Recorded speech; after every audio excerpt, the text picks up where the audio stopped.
من شرور أنفسنا ومن سيئات أعمالنا من يهده الله فلا مضل له ومن يضلل فلا هادي له أشهد أن لا إله إلا الله وحده لا شريك له وأشهد أن محمدا عبده ورسوله اللهم صل وسلم على رسول الله سيد المرسلين وعلى آله وأصحابه والتابعين وتابعي التابعين ومن سار على نهجهم إلى يوم الدين.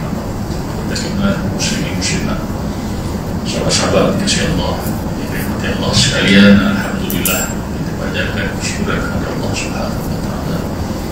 Kita memuji Allah Subhanahu wa taala akan limpahan kurniaan Allah Subhanahu wa taala yang tidak terhitung. Insyaallah pada malam ini kita menyambung bacaan kitab Fiqh Sirah An-Nabawiyah, kefahaman kepada sirah Nabi Sallallahu Alaihi Wasallam. Kitab yang dikarang oleh almarhum Dr. Muhammad Said Ramadan Al-Bukhari, diterjemahkan oleh Al-Fadhil Al-Ustaz Darus Salafi. Itu jilid yang pertama. Tajuk berkaitan dengan Bai'atul Aqabah Ats-Tsaniyah, lebih cepat lagi perbahasan tentang jihad, yang dikhususkan oleh pengarang satu topik berkaitan dengan jihad ini. Jadi seingat saya, teman-teman dikasih Allah, kita telah sampai ke halaman ataupun di halaman 237 dalam buku terjemahan itu. Siapa yang jadi halaman 237 itu pengarang membawa dua dalil yang berkaitan tentang ataupun berkaitan dengan jihad. Halaman 237 itu termasuk dalam topik kecil berkaitan dengan pengertian jihad. Jadi pengarang dah sebut apa yang dimaksudkan dengan jihad pada halaman 236 perenggan yang kedua. Jadi kemudian pengarang dia lebih sikit-sikit, dia uraikan sedikit, syarah sedikit berkaitan dengan peringkat dan tahap perjuangan yang dilalui oleh Rasulullah di Mekah, penuh dipenuhi dengan kesabaran terhadap ranjau dakwah fizikal dan juga rohani, celaan. Jadi itu sabar. Kemudian apabila berhijrah sampai ke Madinah atau selepas Bai'atul Aqabah itu yang kedua itu, walaupun kita dah lihat pengarang sebut sebelum ini bahawa pensyariatan qital ataupun jihad mengangkat senjata itu berlaku di bumi Madinah, tidak berlaku di bumi Mekah. Tetapi isyarat-isyarat umumnya sudah dapat dianggap oleh sebahagian umat Islam. Akan datang juga kebenaran, keizinan ataupun pensyariatan qital ini, peperangan mengangkat senjata. Jadi disebut buku surat 236 ayat bawah sekali itu, di peringkat terakhir perintah jihad pun, berjihad pun diwajibkan dalam Islam. Lalu dibawa dua ayat, satu ayat Al-Quran dan satu lagi adalah hadis Rasulullah Sallallahu Alaihi Wasallam. Jadi ayat yang mensyariatkan peperangan dibawa oleh pengarang dalam surah At-Taubah. Ya ayyuhalladzina amanu qatilul ladzina yalunakum minal kuffar wal yajidu fikum ghilzah wa'lamu anna Allaha ma'al muttaqin. Hai orang-orang yang beriman, perangilah orang-orang kafir yang di sekitar kamu itu. Yang dimaksudkan dengan yalunakum minal kuffar ini adalah golongan-golongan, terutamanya musyrikin Quraisy yang memang mengisytiharkan kebencian dan juga maknanya penentangan bersenjata kepada Nabi Muhammad serta umat Islam. Wal yajidu fikum ghilzah, hendaklah mereka menemui kekerasan daripada kamu. Al-ghilzah dan sebagai tafsir sebut syiddah, ketegasan, kekerasan. Jadi ini ayat-ayat yang menunjukkan disebutkan apabila sampai saat dan waktu yang tertentu. Dalam tiga kata lain, karena dalam fiqh disebut idza tawafarat syurut wa wujidatil ahkam. Apabila syarat-syaratnya telah ada ataupun telah lengkap dan rukunnya telah ada, maka sahlah satu perkara. Ini kaedah fiqh. Kita boleh guna kaedah sebagai contoh solat adalah apabila syarat-syarat solat telah ada dan rukunnya ataupun syarat-syaratnya tawafarat, maknanya telah wujud, wa wujidatil arkan, rukun-rukun telah fasahhat, maka sahlah solat. Jadi begitu juga hukum-hukum yang lain, teman-teman dikasih hukum jihad. Jadi hukum jihad ini tertakluk kepada al-istita'ah, kemampuan. Maksudnya jihad mengangkat senjata. Kalau umat Islam berada dalam keadaan lemah, tak cukup syarat, tidak cukup syarat. Boleh jadi kita pada hari ini tak cukup syarat. Tapi itu ustaz yang tak cukup syarat juga cakap. Saya maksudnya kita tak cukup syarat. Tapi perbahasan mengangkat senjata ini satu perbahasan yang bukan boleh itu saja. Dia kena dibincangkan, dibahaskan oleh para ahli ulama, pakar dalam bidang. Kalau pada hari ini mungkin masuk pakar dalam bidang itu ialah ahli agama yang menekuni permasalahan yang berkaitan dengan satu negara Islam, yang kedua peperangan. Jadi maknanya dia hatam ataupun hancur lumat permasalahan detail yang berkaitan dengan hukum hakam peperangan, dikaji begitu terperinci. Mungkin perlu kerjasama dengan mereka yang menguasai bidang ketenteraan, teknikaliti ketenteraan secara realiti pada hari ini. Dia kena orang kata duduk sekali untuk bincang. Sudah tentulah para ustaz, para ahli ulama ini melihat dari sudut peperangan hukum itu, sejarah itu, dan mereka yang pakar dalam bidang adalah pihak tentera yang ada pada hari ini. Jadi, dan kedua-dua itu siapa yang manage? Teman-teman yang dikasihi Allah, siapa lagi kalau bukan ulul amri? Siapa lagi kalau bukan pemerintah yang mempunyai autoriti untuk menggerakkan kedua-dua? Tapi kalau pemerintah tak ada idea pada benda-benda ini, tak ada lah. Dan pemerintah ni siapa yang pilih? Saya dengan sahabat-sahabat semua. Di balik itu ya, pilihan-pilihan tentu. Kita pilih pemimpin kita. Pemimpin kita adalah gambaran kepada kita. Itu ada orang kata lain pula, pemimpin itu apa maknanya? Pemimpin adalah gambaran daripada diri kita sebagai kaki dia juga sebut sebagaimana pemimpin, begitulah rakyat. Jadi dia follow pemimpin. Jadi dia hubungan yang saling ada aksi dan juga reaksi. Kalau pemimpin suka menari, rakyat suka menari ya. Kerja setuju tak setuju? Sahabat-sahabat yang duduk yang baik-baik dalam surau apa tu lagi yang baik. Tapi kita perlu ingat yang di luar sana begitu ramai teman-teman yang dikasih Allah. Kalau kita tengok dalam video-video YouTube konsert ya, tahu manusia-manusia ini datang daripada mana? Ribuan manusia pergi konsert, lompat-lompat anak-anak muda kita. Jadi sebenarnya berada di, kita bukanlah orang, kita bukanlah kata kita tidak, tapi alhamdulillah yang dipilih oleh Allah Ta'ala ada segi zahir berada di persekitaran sedikit sebenarnya, sedikit banding dengan di luar.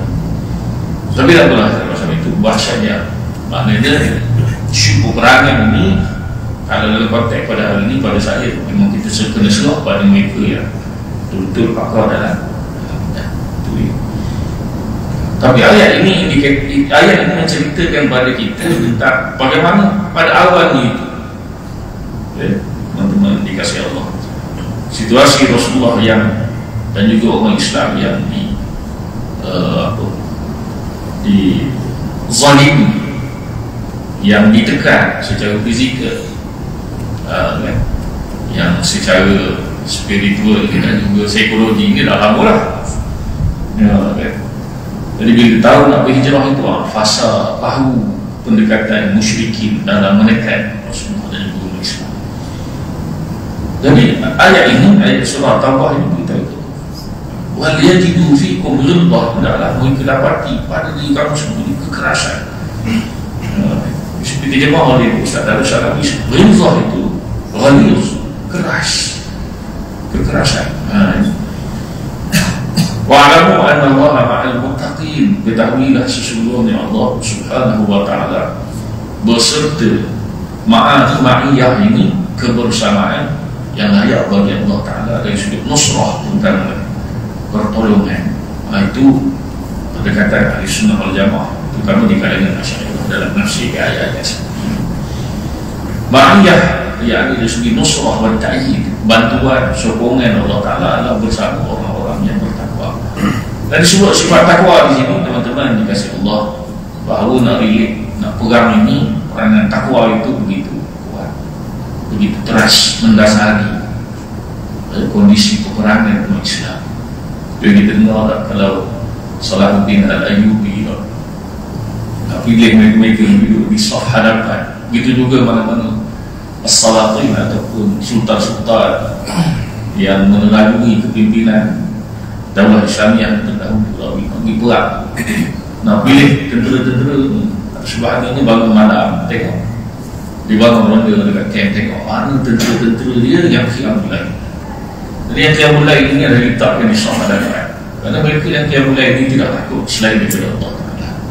Jadi makhluk semua hina dina mereka, walaupun orang yang qiyamul lail itu badannya kecil saja, kerana dia takut satu sahaja Allah. Jadi tak berpat. Jadi senjatanya adalah takwa itu, di samping persenjataan lain. Jangan lagi tu Ustaz, sikit-sikit senjata takwa. Senjata lain Ustaz, kita tengoklah sejarah umat Islam, teknologi yang dikuasai dia bagi seiring lah.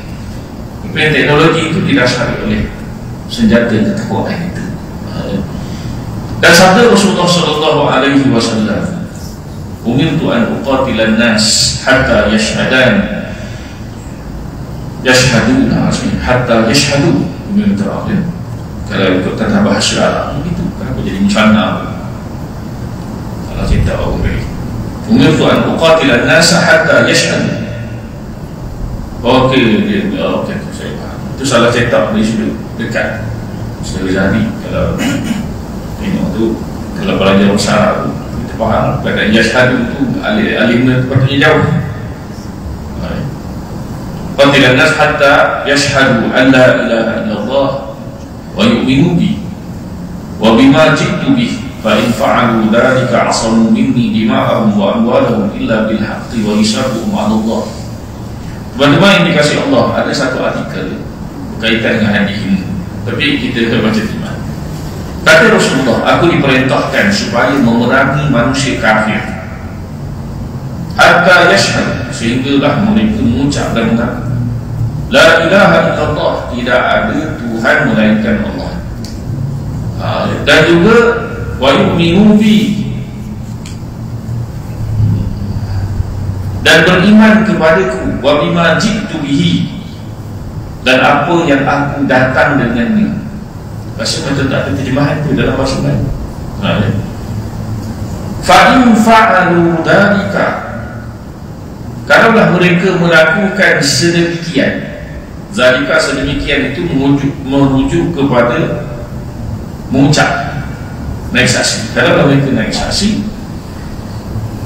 asamu minni, maka selamatlah, ataupun mereka memelihara aku daripada aku, dima'ahum, darah-darah mereka, wa amwalahum, na'udzulah maknanya amwalahum, harta mereka selamat, illa bil haqqi, kecuali dengan yang hak, wa hisabuhum 'ala Allah, dan hisab ataupun kiraan ataupun ketentuannya adalah di sisi Allah. Maksud di sini apa teman-teman yang dikasih Allah yang disebut tadi, illa bil haq, itu zakat. Jadi bila yang dah masuk Islam, bukan ucap kalimah dan syahadat, apa yang wajib dari sudut harta, tanggungjawab harta ialah pengeluaran zakat, sama ada zakat harta ataupun zakat fitrah. Itu dua sahaja yang wajib. Yang lain adalah zakat bersifat sunat. Ada yang disebut istilah zakat juga. Ini zakat itu tatawwu, zakat yang sukarela, jadi sunat.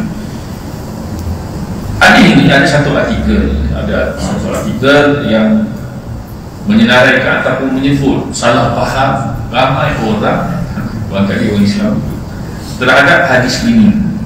Dalam akhir kuliah lepas kita dah baca sikit lah kan, hadis yang ada non-Muslim kan, bila Kementerian Pendidikan isytihar nak baca hadis 40 karangan ataupun susunan Al-Imam Nawawi di sekolah-sekolah untuk orang Islam sahaja. Tapi ada sebahagian non-Muslim tak suka, tak benar kan, tak setuju. Adalah artikel di internet tu keluar, berita-berita mengatakan bahawa golongan-golongan ini tak dikeluarkan. Nak baca hadis lain boleh, tapi ada 5 hadis tu tak boleh. 5 hadis tak boleh. Dalam sekolah lepas isu tu.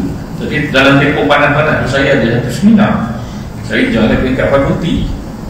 Ada kawan saya, dia pakar hadis lah. Dia pakar hadis di Negeri Sembilan, dia salah seorang panel fatwa dia juga di sana. Ada Hafiz Salman, saya sebut nama dia. Jadi saya tanya lah, dia pas punya bincang, dia kata, aku baru lepas, dia kata, aku habis dah kata mengenai hadis-hadis ini, macam mana kita nak mengangkat salah tanggap terhadap hadis. Dia pakar hadis, pakar semua. Dia sekolah. Betul, sahabat-sahabat juga mencadangkan dia buat kajian apa salah faham tentang 5 ataupun 6 hadis. Jadi di sini kalau dalam artikel yang saya baca itu, teman-teman dikasih Allah, antara titik salah faham manusia atau orang ramai terhadap hadis ini, ada yang 8 Islam yang kita kata 40 hadis itu. Seseorang yang tegur baca kita ada 40. Saya ada kan. Jadi uqatil itu bukan makna bunuh, bukan membunuh, tapi maknanya memerangi, memerangi istilah perang. Jadi perang ini, teman-teman dikasih Allah, bukan kita pergi kita bunuh dia dua pihak lah, saling, maknanya ada pihak yang menentang atau maknanya berlaku pertentangan. Dan sebelum berlaku peperangan itu, Nabi ajar dalam Islam tak boleh pergi perang kecuali buat beberapa perkara dulu, pergi jumpa dulu, sampaikan dakwah dulu. Ada 3 perkara pada riwayat Abu Bakar Siddiq. Abu Bakar Siddiq riwayat mengenai adab dalam peperangan. Tapi dimaklumi bahawa sebelum pergi perang tu buat 3 perkara lah. Pertama, suruh ataupun beritahu mereka masuk Islam. Yang kedua, kalau tak nak masuk Islam, kena bayar jizyah kepada kerajaan Islam. Kemudian yang ketiga, barulah kita declare perang, mengangkat senjata.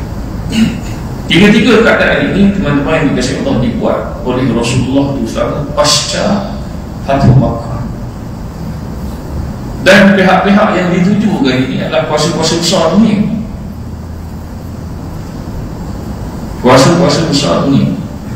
Ini bagi mereka yang mikirkan bahawa mereka beranggapan bahawa kerajaan Islam Madinah memang dah kuat. Tidak. Kerajaan Islam Madinah ketika itu tak sampai 10 tahun. Nabi dah buat gerakan ini.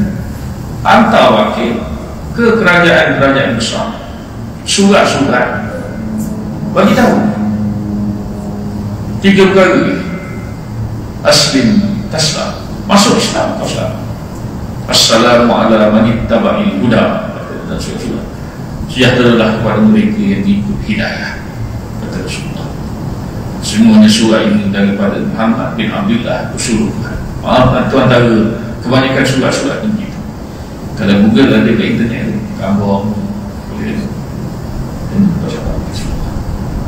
bagi pada yang belum pada Empire Parsi pada itu, dan raja-raja yang sekitar, kerajaan-kerajaan dunia pada waktu itu. Nabi Adam dalam keadaan begitu hijau kerajaan Islam ini. Kita tak cakap apa teman-teman ini kesal, tapi sejarah menyebut demikian. Sejarah menyebut sedemikian. Jadi umat Islam paham sungguh kalimah yang disebut oleh Rasulullah, Islamu ya'lu wa la yu'la alaih. Islam itu paling tinggi dan tidak ada satu perkara yang boleh mengatasi ketinggian Islam. Maknanya dari sudah praktis begitu. Kalau ayat saya sebut ini, Islam mesti memerintah, Islam tidak diperintah. Allah Ta'ala turunkan agama, cara hidup ini, Islam ini untuk jadi begitu, supaya kita menjadi khalifah begitu. Falsafah pengutusan manusia, pengganti kepada Allah Ta'ala di atas bumi ini, mentadbir menguruskan muka bumi ini mengikut syariat, yakni kehendak Allah Ta'ala, bukan kehendak kita, tidak. Itu ada khalifah. Kita boleh rujuk tafsir para ahli ulama kepada ayat daripada surah Al-Baqarah. Dan ini Nabi kata Islam yang wala yu'la alaih, bukan sekadar di sudut kemuliaan, tidak, by practice. Siada ketuhanannya dia mesti turunkan. Islam kalau duduk bawah dia canggung, dia tak boleh diimplement 100% cara hidup Islam. Difahami oleh para sahabat begitu. Itu yang lebih kedua daripada pandang pasir itu. Sampai orang belum tak percaya, macam mana, apakah yang mendorongkan orang-orang yang makan bangkai ini, yang duduk di padang pasir. Kalau teman-teman yang dikasih Allah boleh bacalah sejarah orang Arab.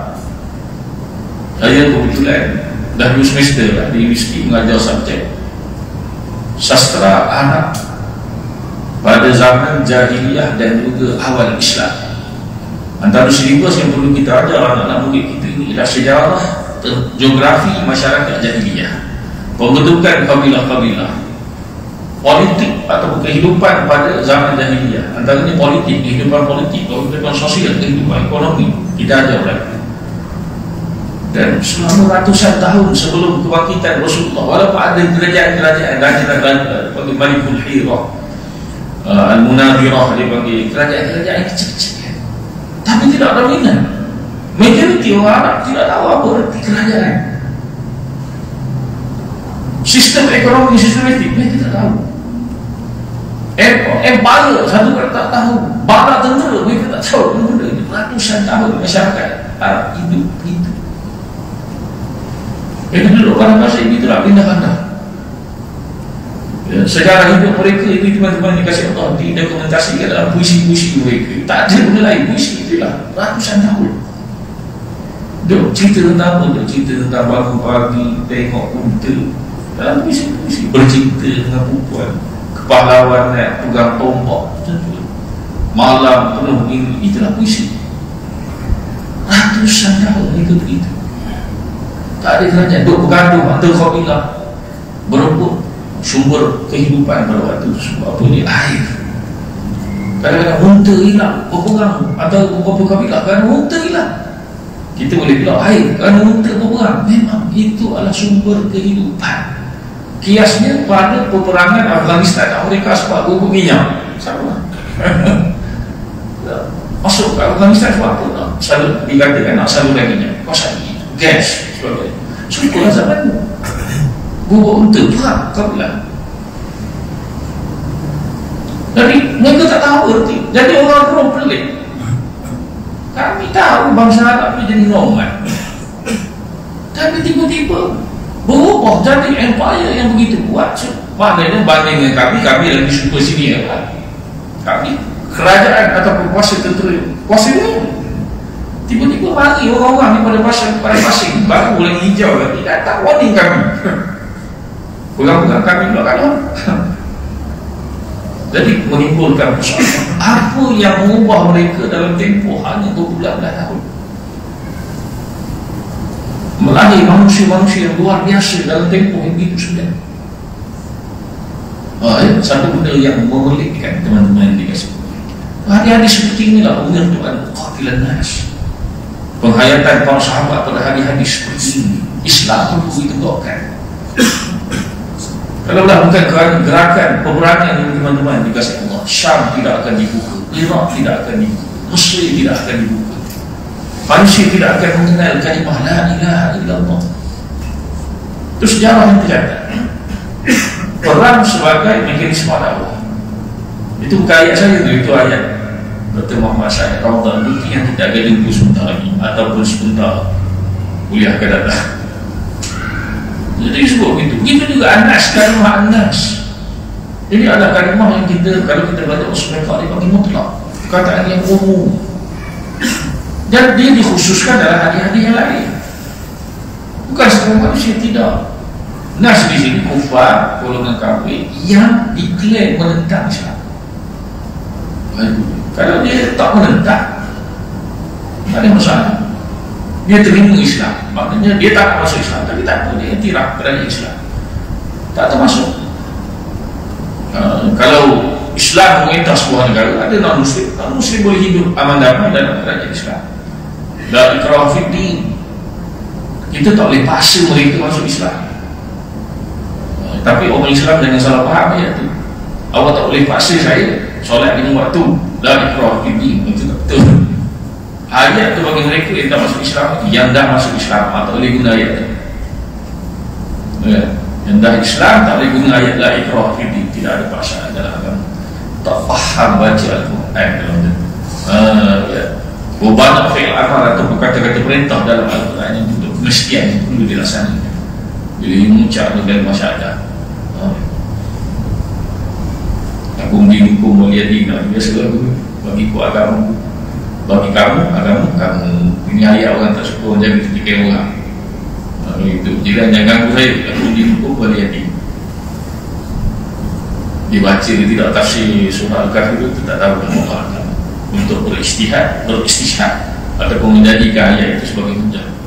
Hidup tak campur dengan orang.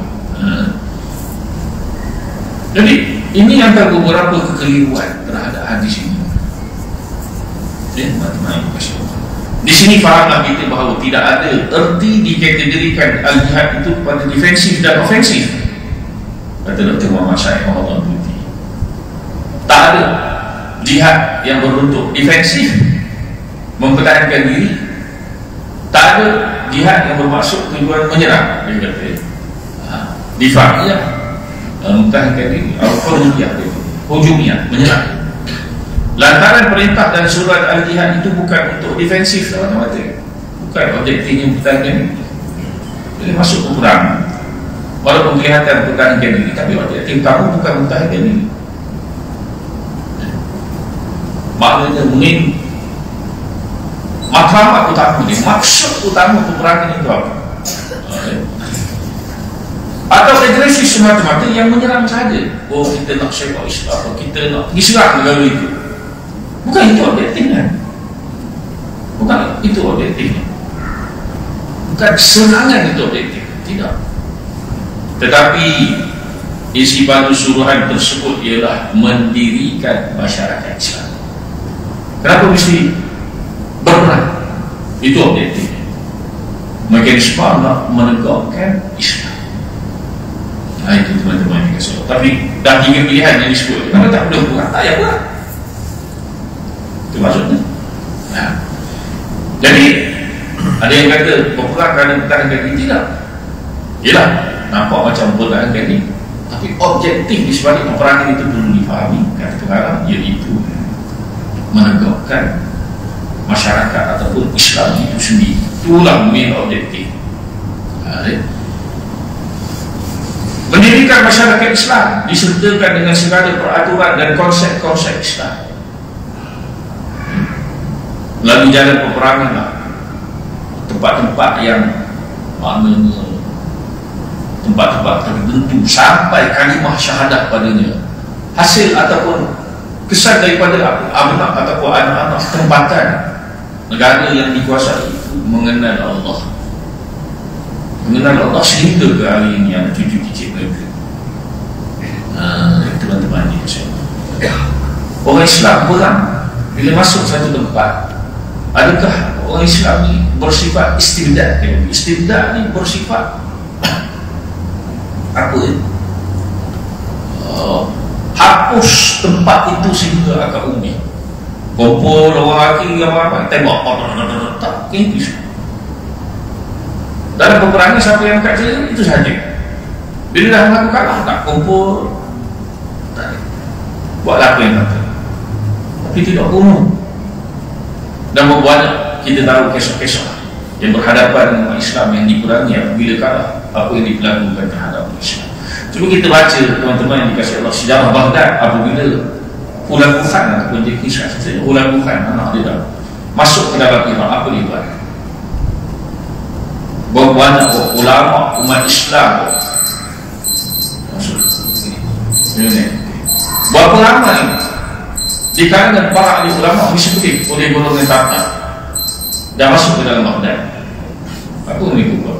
Orang perempuan muslimah kita, orang Islam pada zaman tersebut, apa yang dia buat? Dia bilang itu sahaja. Sebagaimana kita disuruh oleh Allah Ta'ala untuk tidak mengapa-ngapakan wanita-wanita dan muslim bila berlaku peperangan, mereka kalah, kita tak boleh apa-apa. Kanak-kanak kita tak boleh apa-apa. Orang tua kita tak boleh apa-apa. Rumah ibadah mereka tak boleh dimusnahkan. Siapa yang berada dalam rumah ibadah tak boleh diapa-apakan. Apa yang mereka buat pada orang-orang Irak apabila mereka masuk ke dalam Irak? Afghanistan, apa yang mereka buat kepada tawanan-tawanan perempuan Afghanistan dalam penjara mereka? Kalau Allah Ta'ala tanya kita, tak tahulah kita nak letak muka ke mana. Artikel-artikel tentang wanita-wanita Afghanistan yang dirogol, minta maaf lah teman-teman, dalam penjara. Apabila kuasa besar masuk ke dalam Afghanistan, Allah Akbar. Jadi Islam itu bukan, tapi adabnya begitu. Tujuannya pun yang disebut oleh pengarang, kita nak dirikan masyarakat Islam di tempat itu supaya mereka kenal siapa Tuhan, kenal Nabi Muhammad, hidup dalam hakikat insan yang sebenar. Itu tujuan peperangan itu, mekanisme dakwah. Tak ada dalam sejarah Islam perang sampai tempat itu yang istimdad, elimination ataupun ethnic cleansing, habis semua bunuh, kumpul perempuan bunuh, kumpul bunuh. Tak ada. Islam tidak begitu. Tetapi Islam bila masuk itu suburkan dengan agama, suburkan ilmu. Itu. Jadi disebut oleh pengarang di sini. Jadi kita, itu tujuannya untuk ihya ataupun menghidupkan masyarakat Islam. Tidak perlu dan tidak berarti disebut itu defensif dan ini ofensif. Kata Muhammad saya, orang-orang kiri tak suka guna istilah. Dia adalah mungkin semua dakwah ofensif ke defensif. Dia kenapa dia perkataan itu dia tolak? Kerana dia, kalau kita baca lagi selepas ini, dia akan membahaskan tentang racun yang cuba diserapkan oleh al-mustasyrikun, orientalis di dalam minda orang Islam sendiri terhadap hakikat peperangan. Kata pengarang tentang peperangan membela diri, harta, kehormatan, tanah dan jiwa pula adalah jenis peperangan yang tidak kena-mengena dengan al-jihad yang diartikan dalam fiqh Islam itu. Dalam fiqh Islam ada pembahasan tentang fiqh jihad mengangkat senjata. Tapi kalau kita maknanya kehormatan diri individu itu dipanggil jihad juga. Tetapi bukan jihad itu yang dimaksudkan oleh pengarang. Harta kita maknanya ada orang nak ambil harta kita, kita mempertahankan harta kita, itu masuk dalam jihad. Tapi bukan jihad itu yang dimaksud oleh pengarang. Ini tak jihad atas skala besar, peperangan. Peperangan ini dikenal sebagai pertarungan ataupun dalam bahasa mereka al-harbu as-sa'id, al-harbu as-sa'id, peperangan mengangkat senjata di antara dua kuasa, Islam dan juga non-Muslim. Para fuqaha sendiri telah mengemukakan soal pertarungan membela diri dalam satu pasal yang berasingan di dalam kitab fiqh. Itu yang tadi itulah. Baik. Demikianlah ringkasan erti al-jihad. Rupanya beberapa halaman ini itu definisi. Dan tujuannya dalam syariat Islam, sekali lagi apa tujuannya? Untuk membentuk masyarakat Islam agar Islam itu hidup di kalangan manusia. Itu dia. Tentang kesilapan, kekeliruan dan anasir-anasir yang boleh merosakkan ini. Merosakkan ini apa? Kepahaman terhadap jihad, terhadap peperangan. sengaja diselundup masuk ke dalam pengertian al-jihad. Sekarang pengarang mula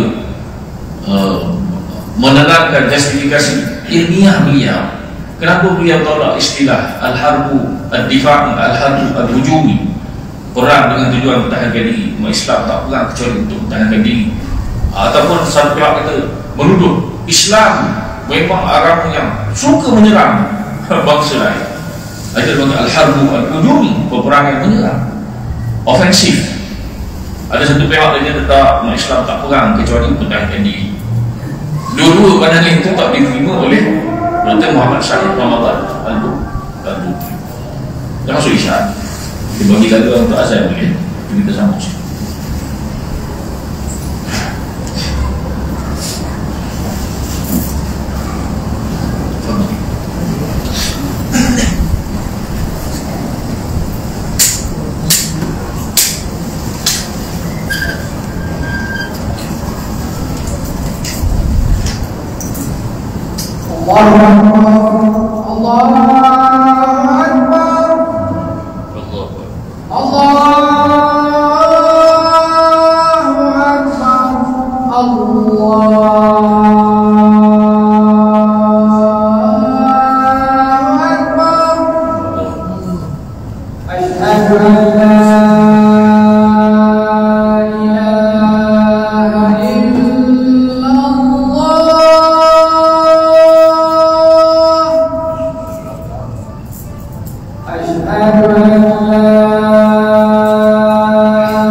Teman-teman dikasih Allah, kata pengarang tentang kesilapan salah faham, kekeliruan dan unsur-unsur yang boleh merosakkan ini, merosakkan, maksudnya di sini ialah fahaman tentang jihad itu sendiri, angkat senjata.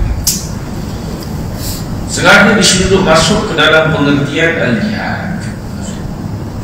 Semuanya ini boleh disimpulkan dalam dua pandangan yang direka-reka. Bila dijimau sini teori, kita boleh tengok teks asal nazariah yang teori. Yang direka-reka maknanya landasan idea terhadap kenapakah berlaku peperangan dalam Islam, kenapa Islam berperang. Jadi kata pengarang, kata Muhammad Syahid Ramadan Al-Bukhari dalam buku ini, kata dua teori yang dibuat-buat. Dia kata, nampaknya dia tak setuju dengan dua pandangan. Dan salah satu pandangan ni saya pegang daripada kecil. Daripada sekolah rendah kita belajar mengajar Islam, atau masuk sekolah menengah kita belajar sekolah agama. Ini yang disebut oleh guru-guru kita. Bila baca buku ini satu pandangan yang unik, berlainan dengan apa yang kita pegang. Tapi beliau bukan sebaliknya manusia. Itu maksudnya Ramadan bukti. Mungkin sebagai besar sahabat-sahabat yang duduk dalam majlis semua pegang mazhab ini. Tapi dia kata dulu pandangan ini dia tak setuju, dia kata. Tapi dia kekal sebagai pandangan manusia. Pertemuan masyarakat Ramadan putih adalah manusia. Yang tidak salahnya seorang Rasulullah SAW yang pandangan yang tak boleh dikritik dan tak boleh ditolak. Adapun pandangan manusia, orang lain berhak boleh balik. Tapi at least kesebarannya orang dah ketemu masyarakat Ramadan putih. Buku bukan main banyak. Anugerah peringkat antarabangsa bukan main banyak. Tokoh aliran mazhab Syafi'i semasa hayat, samping sahabat-sahabat di Syria yang lain hebat. Jadi dia kata dalam dua teori yang direka-reka disebut tentang berperang, tentang jihad, yang begitu kontra di antara satu sama lain. Teori pertama kata ini, teori kedua kata ini. Tapi pada hakikatnya adalah untuk mencapai tujuan yang satu, sama dengan dia kedua-dua teori ini pada pandangan Datuk Muhammad SAW, iaitu menghapus dan membasmi suruhan al-jihad di kalangan, ini saya tambah, di kalangan dada orang Islam. Tapi kalau tak nak tambah di kalangan dada orang Islam, okey lah, konflik dah ada. Pendapat atau teori yang pertama kata, apa dia? Laungan yang ataupun melaungkan yang Islam telah berkembang dengan mata pedang. Biasa kita dengar kan. Jadi ada satu pihak menunjukkan teori yang bersifat ini pun ofensif, serang. Kata Islam tersebar dengan jalan kekerasan, mata pedang. Jadi dia serang orang Islam ni. Berkembang dengan mata pedang Nabi Muhammad SAW dan para sahabatnya radhiyallahu anhum ajma'in. Ini telah membuat tekanan dan paksaan pembukaan negeri-negeri baru dengan kekerasan, paksaan, kezaliman, dan bukanlah secara diplomatik. Ini teori yang pertama. Islam agama yang keras, agama yang zalim, penindasan. Ini pandangan atau teori yang pertama. Dan bila ada teori yang pertama ini, nescaya akan lahir teori yang kedua. Objektif teori yang kedua ini adalah untuk mempertahankan Islam. Tapi bunyinya macam mana? Kata pengarang, pendapat yang kedua pula mencanangkan bahawa Islam ini ialah satu-satunya agama mahabbah, kasih sayang, bertolak ansur tolerir, dan tidak menyuruh berjihad. Mengangkat senjata, apa mengangkat senjata? Kalau terdapat pun ala kadar menentang serangan luar sahaja, mengangkat senjata untuk selected isu lah, atau keadaan yang terpilihan. Penganutnya tidak akan berperang kecuali kalau terpaksa sangat, iaitu kalau diserang dahulu. Ini teori yang kedua. Familiar tak dengan teori ini? Saya bukan mazhab ni, daripada sekolah rendah sampai sekolah menengah bukan mazhab ni. Bahawa umat Islam ni umat yang kita ni damai, kita tidak akan mengangkat senjata kecuali setelah diserang terlebih dahulu baru kita akan senjata. Ini yang saya pegang dulu sahabat-sahabat saya. Baik. Meskipun dua pendapat yang dilawankan ini ternampak begitu kontra antara satu sama lain, namun begitu hakikat sebenarnya ialah kedua-duanya menyampaikan kepada tujuan yang sama. Apa dia tujuan sama yang disebut oleh pengarang itu tadi? Untuk menghapuskan fahaman ataupun konsep jihad itu sendiri, mengangkat senjata itu sendiri. Mengangkat senjata itu part of definisi jihad. Kita dah baca kan? Itu dia. Untuk penjelasan selanjutnya kata pengarang, sila perhatikan ada beberapa perkara yang perlu diperhatikan. Tapi minta maaf lah teman-teman yang dikasihi Allah, kita perhatikan dalam kuliah akan datang insya-Allah. Siapa yang tak sabar kan, beli kitab baca. Dalam kuliah pun ada, kuliah intim ada. Dr. Muhammad Syed Ramadan Al-Buti kuliah dia ni tapi dalam bahasa Arab. Dia baca kitab Fiqh Sirah ni, dia baca ada dalam YouTube. Kalau sebuah ni Ustaz saya pun ambil sendiri daripada pengarang, daripada YouTube. Sahabat-sahabat akan menjumpai benda yang dia tulis itulah yang dia kuliahkan, dia akan boleh lagi. Cuba cari tentang, saya tak cari lagi lah tentang peperangan ni. Tapi dia tolak kedua pandangan.